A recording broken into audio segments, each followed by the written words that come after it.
உன்னை நினைக்கும் போது. சரி சரி, உனக்கு கல்யாணம்னு சொன்னாங்களே, நான் ஏமாந்துட்டேன். என்ன சொல்ற? அது பெரிய கதை, அப்புறமா சொல்றேன். இப்ப நீ எங்க போற? தெரியல. மாதவி, நீ என் கூட வந்துரு. நானா? ஆமா, உன்னை என் தங்கைன்னு சொல்லிடுறேன். ராதா, ஒன்னும் பேசாதே. நீயும் நானும் சின்ன வயசுல இருந்து படிச்சோம், பழகணும். உனக்கு ஒரு கஷ்டம்னு வந்தா உதவி செய்ய வேண்டியது என் கடமை. வேண்டாம் ராதா. காலேஜ் ஹாஸ்டல்ல ஒரே ரூம்ல இருந்து ஒன்னா பழகினவங்க நம்ம 2 பேரும். நமக்குள்ள வித்தியாசமே கிடையாது. பேசாம என் கூட வா. அம்மா வண்டி வந்துடுச்சுங்க.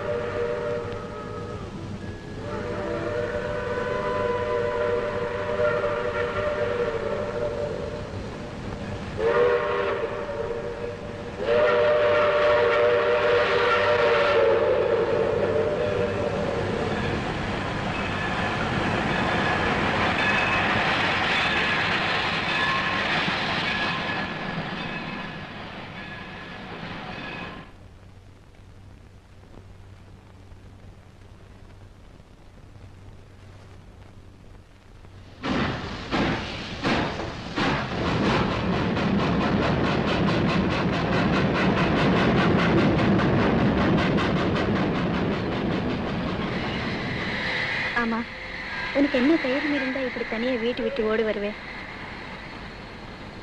இப்ப எங்க போவே, என்ன செய்வே? நீ ஏன் நிலைமையில இருந்தா உனக்கு தெரியும்.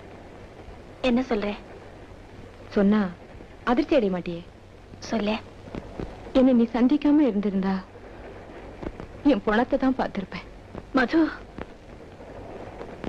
காலேஜ்ல எவ்வளவு தைரியமா இருந்தேன், ஏன் இப்படி கோழாயிட்டே? கைலாஷ் காதல்ங்கிற போர்வையில என்னை ஏமாத்திட்டான். அவனை நம்பி என்ன கல்யாணம் பண்ணிக்க இருந்த நல்லவரை நான் இழந்துட்டேன். நான் செஞ்ச தவறு நினைச்சா எனக்கு தற்கொலை பண்ணிக்கிறத தவிர வேற வழியே இல்லை. சரி சரி, உனக்கு நிச்சயம் பண்ண மாப்பிள்ளை யாரு? நான் அவரை பார்க்கல, அவர் என்ன பார்க்கல. பெரியவங்க ஏற்பாடு செஞ்ச கல்யாணம். என் அவசர புத்தினால எல்லாமே கெட்டு போச்சு.